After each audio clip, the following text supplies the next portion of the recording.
Ambedkar Nagar Lok Sabha seat की बात की जाए तो लालजी वर्मा और रितेश पांडे के बीच कांटे की टक्कर देखने को मिल रही है। यानी कि बीजेपी और सपा के बीच यहाँ पर कांटे की टक्कर देखने को मिल रही है। दोस्तों, जितने भी हमारे इस वीडियो को दर्शक देख रहे हैं उनसे भी मैं कहना चाहूंगा कि कमेंट बॉक्स में आप अपना जवाब दे सकते हैं। आप दोनों में से किस पार्टी के साथ देख रहे हैं, कौन आपको मजबूत नजर आ रहा है, आप भी अपनी राय कमेंट बॉक्स में दे सकते हैं। नमस्कार दोस्तों, इस वक्त हम लोग मौजूद हैं अम्बेडकर नगर लोकसभा सीट हैदरगंज में हम लोग मौजूद हैं और यहाँ पर हम जानने की कोशिश कर रहे हैं अम्बेडकर नगर में रितेश पांडे और लालजी वर्मा के बीच काफी कड़ी टक्कर देखने को मिल रही है। समाजवादी पार्टी और बीजेपी के बीच काफी कड़ी टक्कर यहाँ पर है और यहाँ के लोगों से हम जानने की कोशिश करेंगे। कोई भी प्रत्याशी है भाजपा को वोट दूंगा, बस बात अच्छा। नहीं।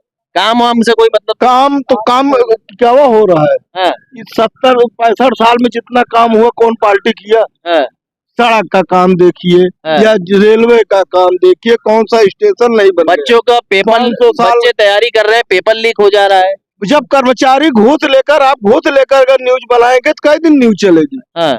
जेका अपनी नौकरी के ना प्यारा बाग 1000, 2000, 10,000, 20 लाख घूस लेकर लीक आउट करता, सरकार का क्या दोष है। हाँ। इसमें सरकार का क्या दोष। सरकार तो सस्पेंड कर दिया। आप देखियो दोषी बाही को ले गई। हाँ हाँ। उसमें सरकार का कौन सा दोष है। सरकार की कभी नहीं है। क्या था सरकार तो इतना सख्ती से पेपर का आया। हाँ। लोग 1000, 2000, 5000 के लिए दूध लेकर आउट कर दे रहे हैं। अभी हम पीछे गए, चाचा जी कह रहे थे खेत एकदम खराब कर दे रहे हैं तो सामने। दूध माठा हम खाप का खेत दूसरे के चलाओ। हाँ। गाय गोरू फायदा हम ले और छोड़ दे भैंस पड़वा कहें ना छोड़ देता। बाप महतारी कहें ना भैया देता 1 लाख 1.5 लाख पेंशन पहुंचा जगह लगे 10 बीघा भूमि पर उनका पीजीआई तक इलाज करावे लग जाता और गाय दूध दे बंद करे तो उनका छोड़ दिया। तो सरकार का क्या दोष है। दूध माठा हम खा बेचब हम दूध दही और जानवर छोड़ दी दूसरे खेचर। सरकार का क्या दोष है। यहाँ पर हम और भी लोग मौजूद हैं, उनसे जानने की कोशिश करेंगे। इस सीट के बारे में हम जानना चाहेंगे। तो चाचा जी आपसे हम जानना चाहेंगे, नाम जानना चाहेंगे आप। अब क्या बताएं, हम तो यही बगल के हैं। बेला एक गाँव है। हम पूर्व प्रधान रह चुके हैं। अच्छा, पूर्व प्रधान रह चुके हैं। और जानना क्या चाहते हैं आप। हम आपसे ये जानना चाहते हैं अम्बेडकर नगर जो सीट है लालजी वर्मा और रितेश पांडे के बीच काफी कड़ा से आप जानना चाहते हैं तो दोनों में टक्कर बराबर की होगी। कौन 20 पड़ेगा ये हम कह नहीं सकते। दोनों के बीच कांटे की टक्कर नजर आ रही है और पूर्व प्रधान है तो आप लोग समझ सकते हैं राजनीति की समझ भी है। और यहाँ पर मौजूद है हमारे से सभी वरिष्ठ लोग यहाँ पर मौजूद है। तो यहाँ पर जो हमें जानकारी मिलने वाली है काफी सटीक और बेजोड़ जानकारी मिलने वाली है। तो अंदर हम आ रहे हैं उसको कोई फेल नहीं कर सकता। इसको आप नोट कर लीजिए।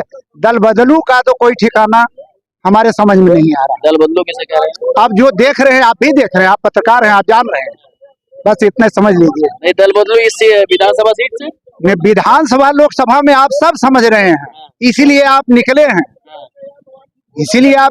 इसीलिए भेजा गया है। आज किसानों को जो है 6,000 रुपया दिया जा रहा है। कभी भी जब से इस सरकार में आ रहा है पैसा, कभी दोबारा पूछा नहीं गया आपके खाते में पैसा गया कि नहीं गया। अभी दोबारा आ रहा है कि 6,000 रुपया आपके खाते में भेजा गया। आप इसको जो है खेती के लिए जो है इस्तेमाल कीजिए। आज तक किसी को नहीं पूछा गया कि किस किसान के खाते में पैसा गया कि नहीं गया। आधे लोग पा रहे हैं, आधे लोग नहीं पा रहे हैं। ये किसकी गलती है। आधे लोग नहीं पा रहे हैं। आधे लोग बिल्कुल नहीं पा रहे हैं। अच्छा, मैं ये बताइए, अभय सिंह बीजेपी ज्वाइन कर रहे हैं, यहाँ आपको कोई रितेश पांडे मजबूत स्थिति में दिखाई दे रहे हैं कि नहीं दे रहे।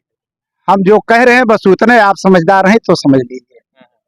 दोनों में कांटे की टक्कर है, बस इतना समझ लीजिए। कोई फर्क नहीं पड़ रहा अभय सिंह क्या। कोई अभय सिंह का क्या कहेंगे, कुछ नहीं कहना है।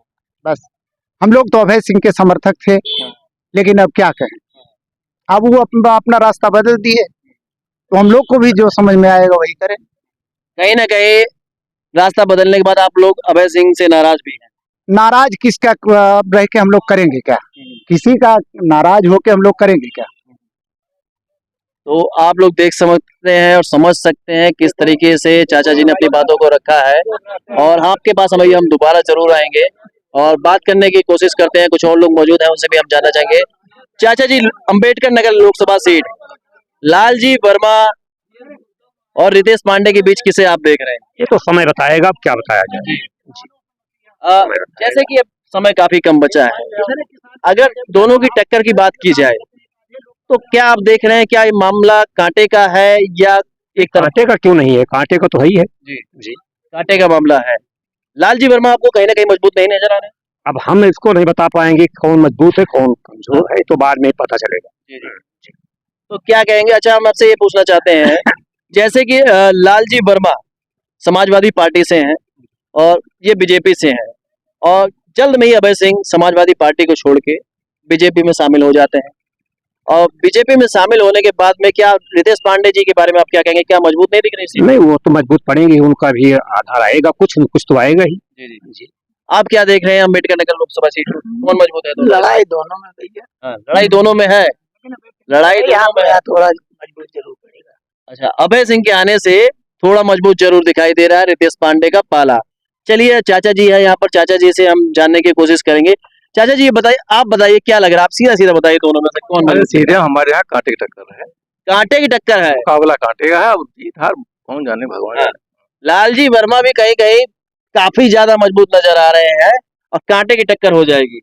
कांटे टक्कर है, ये का लालजी कमजोर नहीं ना, रितेश भी कमजोर है, मौजूदा सांसद वो भी हैं और लालजी वर्मा भी, इसे उनका वहाँ के रहने वाले हैं। थोड़ा सा हम लोग जो है फैजाबाद पड़ जाता गोसाएंगे जो उसमें जुड़ गया है, थोड़ा दूर उनको लोग थोड़ा यहाँ का कम जानते हैं, लेकिन लड़ाई तो कमजोर थोड़ा है।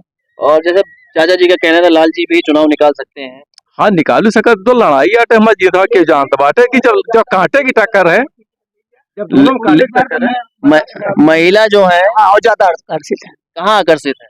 बीजेपी की तरफ। बीजेपी की तरफ आकर्षित है। भाई ऐसा क्यों कह रहे हैं आप? अरे वो वैसे लागत बताओ थी और का हमने ऐसा लागत बा कि महिला जो है वो बीजेपी की तरफ आकर्षित हो रही है। वो लोग भी कहती हैं मोदी को देंगे, हाँ, तो वही बात कर इसका रहे हैं। मतलब ये है कि कहीं ना कहीं महिला हाँ बीजेपी की तरफ।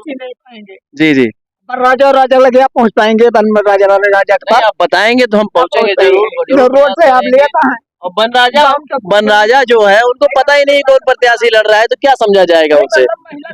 हाँ, कुछ ऐसे वोट भी होते हैं जैसा कि आप जान रहे हैं कि उनको जिस तरफ पलटा जाता है। और यहाँ नेताजी भी मौजूद है, उनसे भी हम जानने की कोशिश करेंगे। चलिए, हम जानना चाहेंगे आपसे, हम नाम जानना चाहेंगे। बैद्यनाथ यादव। तो नेताजी, हमें ये बताइए, अम्बेडकर नगर लोकसभा सीट, खड़े हो जाइए थोड़ा सा, और हमें बताइए, लालजी वर्मा और अभय सिंह के आने से, सपा को छोड़कर अभय सिंह के बीजेपी में जाने से कहीं ना कहीं लालजी वर्मा को नुकसान तो नहीं हो रहा? कोई नुकसान नहीं होगा जी जी, कोई नुकसान नहीं हो रहा है। और लालजी वर्मा और रितेश पांडे के बीच कौन आपको मजबूत दिखाई दे रहा है? कांटे की टक्कर है, कांटे की टक्कर है। एकदम कांटे की टक्कर है। जीतेगा कौन, ये भविष्य बताएगा। हाँ। लालजी वर्मा बाजी मार सकते हैं? क्यों नहीं मार सकते हैं, बाजी मार सकते हैं, वो भी मार सकते हैं, वो भी मार सकते हैं, वो मौजूदा सांसद है और ये भी मजबूत प्रत्याशी समाजवादी पार्टी से है। रितेश पांडे, हम लोग रितेश पांडे जी का काम कैसा लगा? काम कोई गलत नहीं लगा, ठीक लगा उनका काम में कोई कमी नहीं। काम बाकी मामला यहाँ काफी कांटे का है। काफी तो समझ सकते हैं आप लोग, जैसे जैसे हम लोग आगे बढ़ते जा रहे हैं, मामला जो है कांटे का है, जो सीट पर कांटे का मुकाबला देखा जा रहा है। तो भैया, आपसे हम जानना चाहेंगे, दोनों में से कौन मजबूत दिखाई दे रहा है? लड़ाई दोनों में कांटे की। कांटे की लड़ाई। आपको ऐसा क्यों लग रहा है कि कांटे की लड़ाई है दोनों के बीच में? अरे अब देख लीजिए, वैसे भी जातीय समीकरण सबके, पीछे कुछ लोग कह रहे थे बीजेपी मजबूत नजर आ रही है। वो तो कहने को कोई कुछ भी कह सकता है। तो जैसे जैसे अम्बेडकर नगर लोकसभा सीट पे हम लोग आगे बढ़ रहे हैं, वहां हमको पता चल रहा है कि मुकाबला जो है वो कांटे का हो गया है रितेश पांडे और लालजी वर्मा जी के बीच में। चलिए, यहाँ पर और लोग मौजूद हैं, उनसे हम जानने की कोशिश करेंगे। क्या आप क्या कहना चाहेंगे? अरे कांटा की लड़ाई बाबू है, दोनों कांटे का मुकाबला कुछ हो सकता है, कुछ हो सकता है, क्यों का तो भविष्य बताए, क्या हाँ। बताए भाई। लालजी वर्मा मौजूदा स्थिति में काफी मजबूत भी दिख रहे हैं कहीं कहीं जगह पर। अरे कहीं कमजोर रहेंगे, कहीं वो तो लास्ट में जो निकल जाएगा वो निकल जाएगा। बहुत जबरदस्त मुकाबला आपको देखने को मिलेगा अम्बेडकर नगर सीट पर। आपसे हम जानना चाहेंगे, भैया हम तो बीजेपी बूथ अध्यक्ष है। हाँ, आपसे तो भैया सवाल होगा, जब आप बूथ अध्यक्ष हैं तो आपसे सवाल जरूर होगा। आप ये बताइए, बीजेपी का जो ये कार्यकाल है इधर अम्बेडकर नगर सीट पर, काम कैसा रहा? हम ठीक हाँ भैया, काम बढ़िया।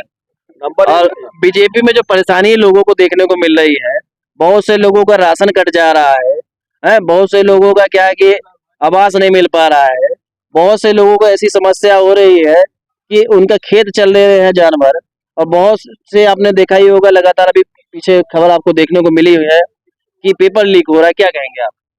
भैया सब केहू खुश न रहे, हर आदमी खुश न रहे, कोई भी सरकार आए। क्यों न क्यों दुखी तो आप भी करें। फिलहाल आप क्यों दुखी मन से कह रहे हैं? आप खुल के बोलिए। हाँ। बोले तो भैया तो नेताजी आप ये बताइए कि अगर बीजेपी नेता बोल नहीं पा रहे हैं आपके सामने, तो हम समाजवादी पार्टी के सेक्टर प्रभारी हैं। क्या ये मामला? हाँ, हमने तो पहले नहीं कहा कि हम कौन है, कैसे हैं। हमने जो सही है बात हमने सही कहा। तो बीजेपी कह रहे हैं कि बहुत मजबूत स्थिति में हमारी पार्टी। अरे तो क्या हमारी पार्टी कमजोर है? हमारी पार्टी कमजोर है? हमने आपसे क्या कहा? हमने तो कहा कांटे की टक्कर है। तो क्या कहेंगे, क्या जवाब देंगे? कौन जवाब दिया, सही कहता है।